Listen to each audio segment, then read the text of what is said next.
اللہ کے محبوب علیہ السلام نے فرمایا حضرت عیسیٰ آئیں گے قرب قیامت میں،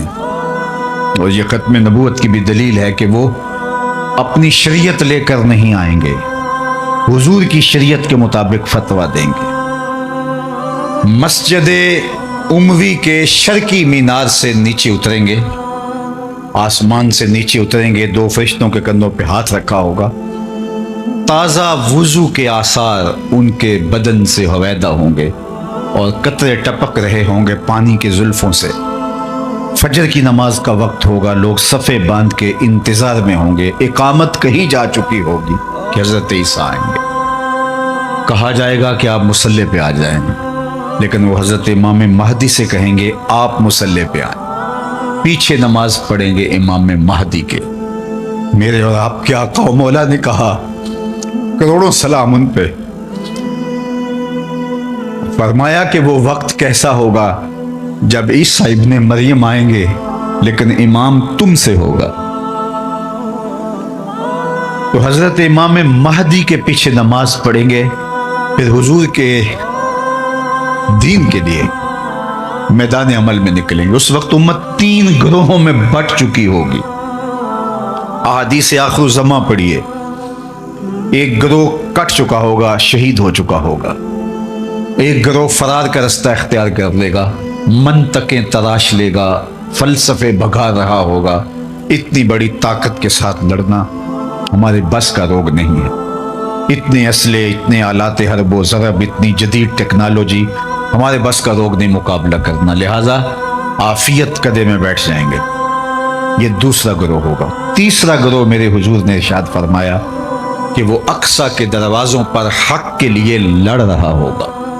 حضرت امام مہدی ان کے پاس آئیں گے، ہمارے بنگلوں میں نہیں آئیں گے، ہمارے فارم ہاؤسوں میں نہیں آئیں گے، ہماری مارکیٹوں میں نہیں آئیں گے، امام مہدی ان کے پاس آئیں گے، ان کو آ کے کہیں گے بتاؤ کیا کرنا ہے۔ حضرت عیسیٰ ان کے پاس آئیں گے اور کہیں گے بتاؤ کیا کرنا ہے۔ یا تو میں بد دعا کرتا ہوں اور یہ سارے جو ہیں وہ آغوش موت میں چلے جائیں گے اور تمہیں فتح ہو جاتی ہے، اور یا پھر ہم ان کے ساتھ لڑتے ہیں، اللہ ہمیں فتح دے گا۔ حضرت عیسیٰ کے انفاس سے دجال یوں پگھلے گا جیسے نمک میں پانی پگھلتا ہے، تو وہ سب کہیں گے ہم نے تو لڑنا ہے۔ حضرت عیسیٰ کہیں گے چلو پھر، اور اللہ تعالیٰ جل شانہ مسلمانوں کو وہ قوت دے گا، اور آج جو دلیر بنے ہوئے ہیں، کیونکہ 57 اسلامی ملکوں کے حکمران بھیگی ہوئی بلیاں ہیں، اس لیے وہ شیر بنے ہوئے، اور آج وہ مسلم خواتین پر شراب پھینک رہے ہیں۔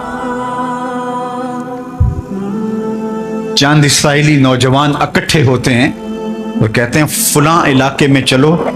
غزہ کے فلاں علاقے کی عورتیں بڑی خوبصورت ہیں۔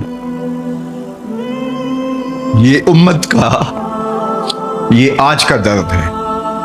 لیکن ہمارے سینے میں ٹھنڈ پڑتی ہے حضور کے ان فرامین کو پڑھ کے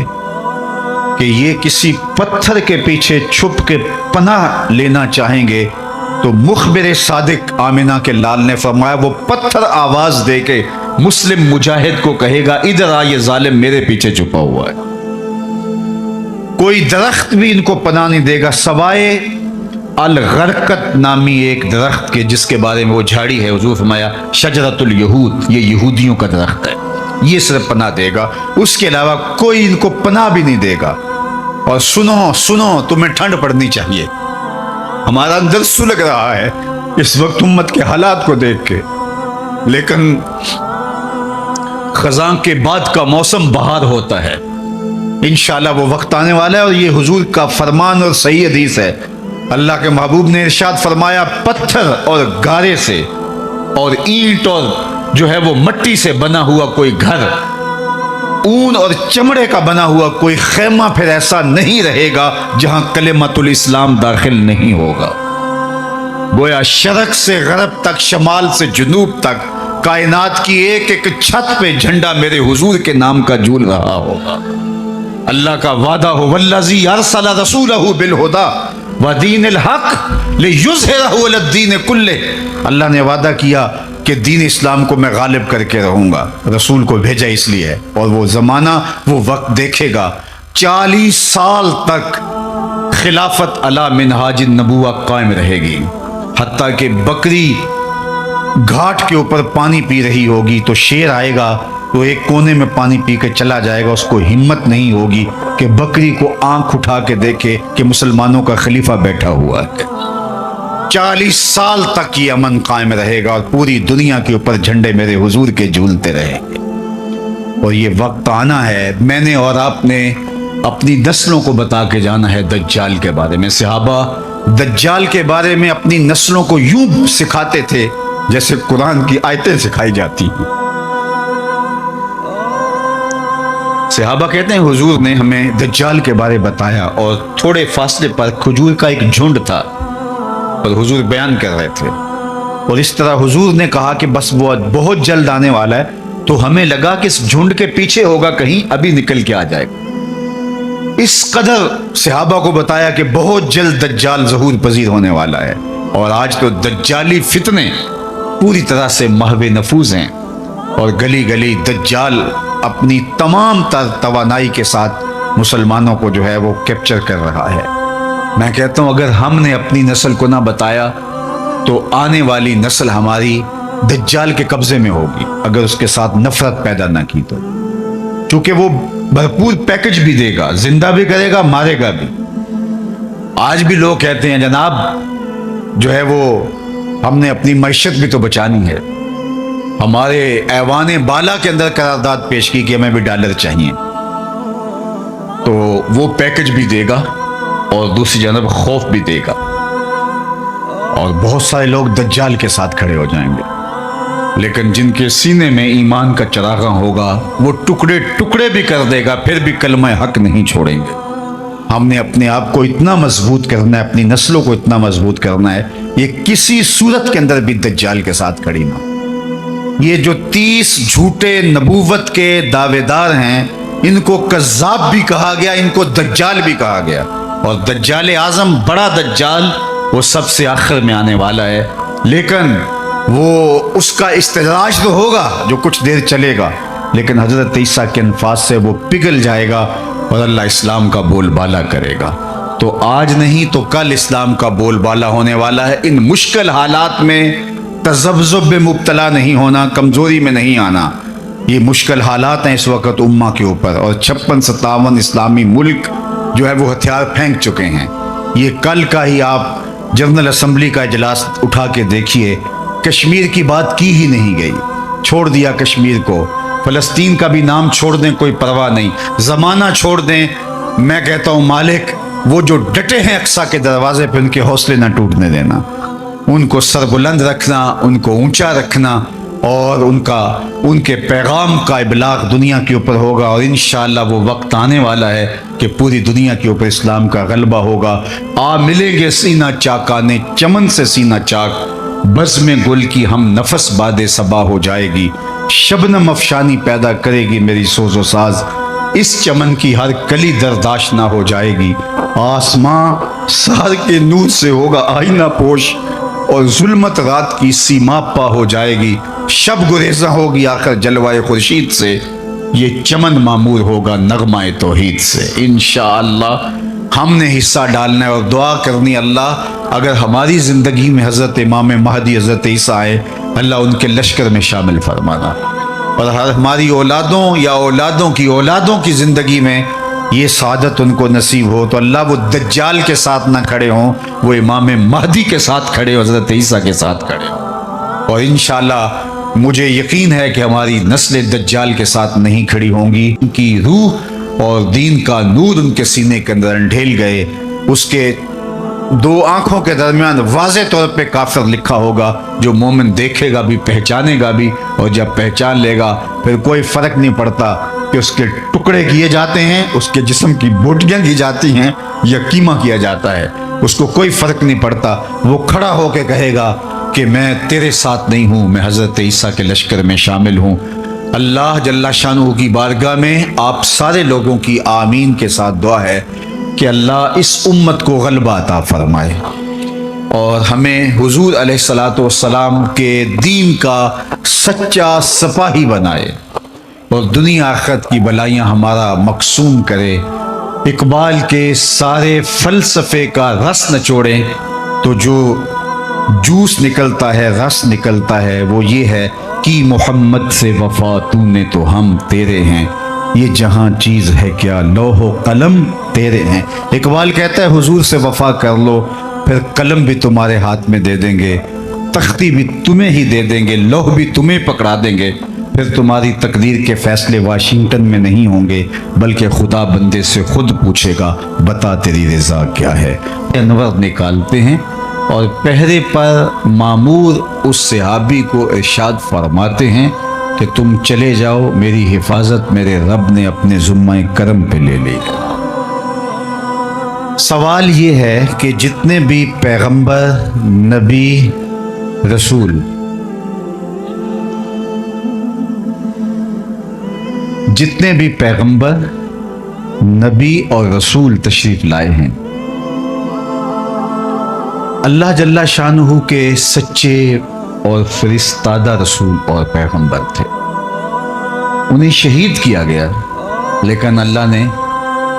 ان کی حفاظت نہیں فرمائی۔ حضور بھی اللہ کے نبی ہیں، لیکن اللہ نے اپنے محبوب کی حفاظت اپنے ذمہ کرم پہ لی اور کہا کہ محبوب تیری حفاظت ہمارے ذمہ رہی۔ تو یہ ایک دوسرا سوال ہے۔ قرآن بھی اللہ کی کتاب اور باقی کتابیں بھی جو اس سے پہلے نازل ہوئی وہ بھی اللہ کی کتاب۔ حضور اللہ کے رسول، باقی اس سے قبل جو رسول اور پیغمبر ہوئے وہ بھی اللہ کے فرستادگان، ان کی حفاظت اپنے ذمہ کرم پہ نہیں لی، حضور کی حفاظت اپنے ذمہ کرم پہ لی۔ اس کا جواب ہی ختم نبوت کی دلیل ہے، اور وہ یہ کہ اگر کسی کتاب میں تحریف راہ پا جاتی ہے تو کوئی بات نہیں، نئی کتاب اترنے والی ہے، اور لوگوں کے لیے ہدایت کا سرچشمہ سوکھنے والا نہیں، نئی کتاب آنے والی ہے۔ کوئی بات نہیں، ایک کتاب میں تحریف راہ پا گئی ہے تو دوسری کتاب آئے گی، اس میں تحریف کر لی تیسری کتاب آئے گی، اس میں تحریف کر لی تو چوتھی کتاب آئے گی۔ قرآن کے بعد چونکہ کوئی کتاب نہیں ہے، فَبِأَيِّ حَدِيثٍ بَعْدَهُ يُؤْمِنُونَ، اس کے بعد تم کس پہ ایمان لاؤ گے؟ اگر اس میں بھی تحریف کی راہ پائی جاتی ہے تو پھر قیامت تک آنے والے انسانوں کے لیے ہدایت کا کوئی سرچشمہ نہیں ہوگا۔ تو قرآن کی حفاظت کا ذمہ اپنے ذمہ کرم پہ لینا اس بات کی دلیل ہے کہ قرآن کے بعد کوئی کتاب اترنے والی نہیں ہے۔ ایک پیغمبر کو شہید کر دیا جاتا ہے، کوئی بات نہیں، اس کی جگہ نیا پیغمبر آنے والا ہے، اتمام دین کرے گا، اتمام توحید کرے گا، اللہ کے پیغام کا ابلاغ کرے گا، رشد و ہدایت کا چشمہ سوکھے گا نہیں، اس کے ذریعے سے نور بٹتا رہے گا، اجالے پھیلتے رہیں گے۔ دوسرے نبی کو شہید کر دیا جاتا ہے، تیسرے نبی کو، لیکن حضور علیہ السلام کی حفاظت اللہ نے اپنے ذمہ کرم پہ لی کہ محبوب آپ نے اتمام دین کرنا ہے، اگر آپ کو نقصان پہنچ جاتا ہے تو پھر اتمام دین کون کرے گا؟ حضور علیہ السلام کی حفاظت کا اللہ کے ذمہ کرم پہ ہونا اس بات کی دلیل ہے کہ حضور کے بعد کوئی پیغمبر آنے والا نہیں۔ پس خدا بر ما شریعت ختم کر، بر رسول ما رسالت ختم کر۔ لیکن جعلی لوگ، دو نمبر لوگ اپنے آپ کو نبوت اور رسالت کے دعوے کے ساتھ سامنے لاتے رہیں گے، اور وہ اللہ کے محبوب نے پہلے ارشاد فرما دیا کہ میرے بعد 30 کے قریب دجال آئیں گے جو یہ دعویٰ کریں گے، یہ گمان کریں گے کہ ہم نبی ہیں، ہم رسول ہیں، لیکن فرمایا کہ میرے بعد کوئی رسول نہیں ہے، میں آخری نبی۔ تو مختلف ادوار کے اندر لوگ آتے رہے اور جنہوں نے ادعائے نبوت کیا۔ خود جناب رسالت مآب صلی اللہ علیہ وآلہ وسلم کے زمانے میں مسلمہ کذاب یمامہ کا ایک شخص اٹھا اور اس نے کہا کہ میں پیغمبر ہوں، اور 40,000 لوگ اپنے گرد اس نے جمع کر لیے، اور حضرت سیدنا صدیق اکبر رضی اللہ تعالی عنہ نے اس کے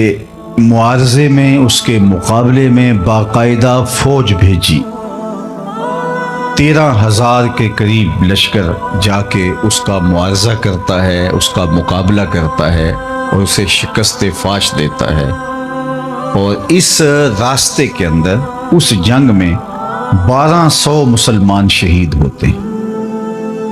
اگر آپ کی توجہ میری جانب مبذول ہو اور غور اور تدبر کے ساتھ سننے کا مزاج اگر آپ رکھتے ہیں تو بہت غور و فکر کے ساتھ سننے کی باتیں ہیں کہ 27 جنگیں حضور نے لڑی ہیں اپنی زندگی میں، حیات طیبہ میں۔ 10 سالہ زندگی جو مدنی ہے اس میں 27 جنگیں ہوئی ہیں۔ ان 27 جنگوں کے اندر جو ٹوٹل نقصان ہوا ہے جانوں کا، جو شہادتیں ہوئی ہیں مسلمانوں کی، ان کی تعداد 1000 سے بھی کم ہے۔ 27 جنگوں کے اندر جو مسلمان شہید ہوئے ہیں وہ 800 سے کچھ اوپر نیچے ہیں، 1000 تک بھی ان کی تعداد نہیں پہنچتی۔ اس میں بدر بھی ہے، اس میں احد بھی ہے، جنگ حنین بھی ہے، غزوہ تبوک بھی ہے، جنگ یرموک بھی ہے، کتنے بڑے بڑے مارکے ہیں، غزوہ احد بھی ہے۔ لیکن ٹوٹل جو مسلمانوں کو شہادتیں نصیب ہوئیں ان 27 جنگوں میں، ان کی تعداد ہے 1200 اور 800 کے آگے پیچھے۔ اور صرف مسیلمہ کذاب ختم نبوت کے باغی کے خلاف جو ایک جنگ لڑی گئی دور صدیقی میں، اس میں صرف 1200 لوگوں نے جانیں ماری ہیں۔ 27 جنگوں میں اتنی شہادتیں نہیں ہوئیں جتنی اس ایک جنگ میں شہادتیں ہوئی ہیں۔ یہ بات سمجھنے کے لیے کافی ہے کہ ختم نبوت کا مسئلہ کتنا حساس مسئلہ ہے۔ اور اس حوالے سے صدر اول کے مسلمان صحابہ، انہوں نے کوئی کمپرومائز نہیں کیا اور پوری قوت کے ساتھ ڈٹ کر کے ظالموں کا مقابلہ کیا۔ ایک تو اس بات کو ہم اچھی طرح سمجھ لیں۔ دوسری بات وہ یہ کہ 30 کے قریب حضور نے فرمایا دجال آئیں گے اور جو ادعا کریں گے، دعویٰ کریں گے کہ میں نبی ہوں، رسول ہوں، اور وہ جھوٹے ہوں گے۔ اور مختلف ادوار میں لوگ آتے رہے، مسلمہ کذاب، اسود انسی اور سجا، یہ تو اسی زمانے میں آ گئے۔ باقی اس کے بعد آج تک مختلف زمانوں میں مختلف لوگ آتے رہے۔ لیکن جب وہ لوگ جنہوں نے نبوت کا دعویٰ کیا اپنے منطقی انجام کو پہنچے تو ان کی جو جماعت ان کے ساتھ شامل ہوئی، جو لوگ شامل ہوئے، ان کی جھوٹی امت بنی جو، تو وہ بھی ان کے ساتھ اپنے منطقی انجام کو پہنچ گئے۔ آج آپ دنیا بھر میں ڈھونڈیں گے تو اسود انسی کا ماننے والا کوئی موجود نہیں ہوگا۔ آپ دنیا بھر میں تلاش کریں گے، سجا نامی اس خاتون کا کوئی ماننے والا نہیں ہوگا۔ آپ کو مسیلمہ کذاب کا ماننے والا نہیں ملے گا، متنبی کوئی بھی ہو اس کا ماننے والا آپ کو نہیں ملے گا۔ لیکن کیا وجہ ہے کہ جب وہ ہمارے پنجابی میں کہتے ہیں کہ جدھر گئیاں بیڑیاں ادھر گئے ملا، جب وہ جھوٹے مدعیان نبوت اپنے منطقی انجام کو پہنچ گئے تو ان کے ماننے والے بھی ساتھ ہی ان کے ختم ہو گئے، چند سالوں کے اندر ان کا وجود مٹ گیا۔ لیکن کیا وجہ ہے کہ 2 لوگ ایسے ہیں کہ جن کو مرے ہوئے 100 سال سے زیادہ عرصہ بیت گیا ہے اور ان کے ماننے والے آج بھی دنیا کے اوپر موجود ہیں۔ ایک قادیان کا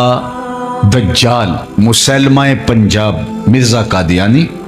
اور دوسرا بہاء اللہ جو ایران میں مدعی نبوت تھا، اس کے ماننے والے بھی پوری دنیا کے اوپر موجود ہیں، اور اس مسیلمہ پنجاب کے ماننے والے بھی پوری دنیا کے اوپر موجود ہیں۔ جبکہ ماضی کی صدیوں کی تاریخ یہ ہے، گزشتہ 13 صدیوں کی تاریخ یہ ہے کہ جس نے نبوت کا دعویٰ کیا، جب وہ اپنے منطقی انجام کو پہنچا، اس کے جھوٹے ماننے والے بھی اپنے انجام کو پہنچ گئے اور ختم ہو گئے۔ لیکن ان 2 لوگوں کے ماننے والے آج بھی دنیا کے اوپر موجود ہیں۔ تو یہ ایک سوالیہ نشان ہے اور اس کو غور و تدبر کے ساتھ ہمیں سمجھنا پڑے گا کہ ایسا کیوں ہے۔ تو صاحبو، آپ پوری توجہ کے ساتھ اس مسئلے پر غور و فکر کیجئے کہ ایسا کیوں ہے۔ جب فکر کو مہمیز دیں گے تو آپ کو سمجھ آ جائے گی کہ باقی لوگ جو کھڑے ہوئے وہ از خود کھڑے ہوئے تھے، اور جب وہ اپنے منطقی انجام کو پہنچے ان کے ماننے والے بھی ختم ہو گئے۔ لیکن یہ جو دو لوگ تھے جنہوں نے نبوت کا دعویٰ کیا، یہ خود نہیں کھڑے ہوئے تھے، ان کو کھڑا کیا گیا تھا۔ جب نو آبادیاتی نظم سکڑنے لگا تھا تو اپنی گرتی ہوئی حکومت کو بچانے کے لیے عالمی دسیسہ کاروں نے مسلمانوں کو تقسیم کرنے کے لیے اور مسلمانوں سے جذبہ جہاد ختم کرنے کے لیے اور حج کی مرکزیت کو توڑنے کے لیے ان دو لوگوں کو کھڑا کیا تھا۔ اس کو ٹاسک دیا جہاد ختم کرنے کا مرزا قادیانی کو، اور بہاؤاللہ کو جو ٹاسک دیا وہ تھا حج کے اجتماع کو متاثر کرنے کا، اور اس نے ایک ماڈل تیار کر لیا اور جگہ جگہ تیار کر کے رکھوائے، اتنی دور حج کرنے کے لیے جاتے ہو یہیں گھوم لو۔ اور یہ خود کہتا ہے کہ میں نے جہاد کی ممانعت پر، ترک پر اتنا لکھا ہے کہ اگر اس کو جمع کرنا ممکن ہو تو 50 الماریاں کتابوں سے، پمفلٹوں سے بھر جائیں جو میں نے جہاد کے خلاف لکھا ہے اور اطراف و اکناف عالم میں پھیلایا ہے۔ تو اس کو ٹاسک دیا گیا تھا کہ مسلمان کے سینے سے جہاد کو ختم کیا جائے، چونکہ انگریز نے حکومت چھینی تھی مسلمانوں سے۔ ہندو تو پہلے بھی غلام تھے، اب وہ ان کے غلام ہو گئے، انہیں ہندوؤں سے ڈر نہیں تھا، انہیں ڈر تھا مسلمانوں سے۔ فروغ یاد میں خاکی سے انجم سہمے جاتے ہیں کہ یہ ٹوٹا ہوا تارا مہ کامل نہ بن جائے۔ اس لیے وہ قوت جسے جہاد کہتے ہیں اس کو ختم کرنے کے لیے مرزا غلام احمد قادیانی کو کھڑا کیا گیا، اور اس کی جتنی بھی تحریرات ہیں آپ پڑھ کے دیکھیں تو اس میں اس نے جہاد کے خلاف بات کی ہے کہ یہ نہیں ہونا چاہیے، یہ قلم کا زمانہ ہے، جہاد کا زمانہ نہیں ہے۔ اگرچہ امت مسلمہ نے اس کو مسترد کر دیا اور وہ بدترین موت مر گیا، لیکن چونکہ جنہوں نے کھڑا کیا تھا وہ تو آج بھی ان کی سرپرستی کر رہے ہیں، لہٰذا ان کے ماننے والے آج بھی موجود ہیں۔ اس دور کے اشرافیہ نے مانا تھا، کیونکہ تاج برطانیہ کے زیر سایہ یہ پودا کاشت کیا گیا تھا اور ان لوگوں کو اس کے سائے میں لا کے بٹھایا گیا تھا، تو اس دور کے اشرافیہ نے مانا تھا اور اس کو اپنا معاذ اللہ پیغمبر کہا تھا، اور آج بھی مغرب دھڑا دھڑ ان کو ویزے دیتا ہے، جبکہ آج ان ممالک کا ویزا لینا کار دارت، لیکن ان کو 1 سیکنڈ میں ویزا مل جاتا ہے، اور وہ اس لیے کہ ان کے سرپرست جو ہے وہ ان کو جو ہے وہ راستہ دیتے ہیں اور ان کو حفاظتوں کا حصار دیتے ہیں اور ان کو تکریم دیتے ہیں۔ اس لیے آج بھی پاکستان کے اندر 1 سال میں محتاط اندازے کے مطابق 10,000 لوگ 1 سال میں بیرون ملک جانے کے لیے اپنے آپ کو مرزائی لکھ رہے ہیں، اور مرزائی لکھنے کا مطلب مرزائی ہو جانا ہے۔ اگر کوئی شخص کہتا ہے کہ چلو کوئی بات نہیں میں اوپر سے لکھ رہا ہوں، شریعت کے حکام ظاہر پہ ہوتے ہیں، وہ مرزائی ہو جاتا ہے۔ اور ہمارے قریب ایک واقعہ ہوا کہ ایک شخص نے بیرون ملک جانے کے لیے کاغذ بھرے اور اس کے اوپر مرزائی لکھا، لیکن ابھی جا نہیں سکا تھا، وہ بدبخت کہ موت کی گھاٹ اتر گیا اور اللہ کی گرفت میں آ گیا۔ تو اس کے خاندان والوں نے کہا کہ چونکہ یہ تو ایک طریقہ تھا باہر جانے کا، اسے مسلمانوں کے قبرستان میں دفن کر دیا گیا، لیکن پھر بعد میں مسلمانوں کے احتجاج کی وجہ سے اس کو اکھاڑ کر کے مسلمانوں کے قبرستان سے نکالا۔ تو یہ بات ذہن میں رکھیے گا کہ یہ خود کاشتہ پودا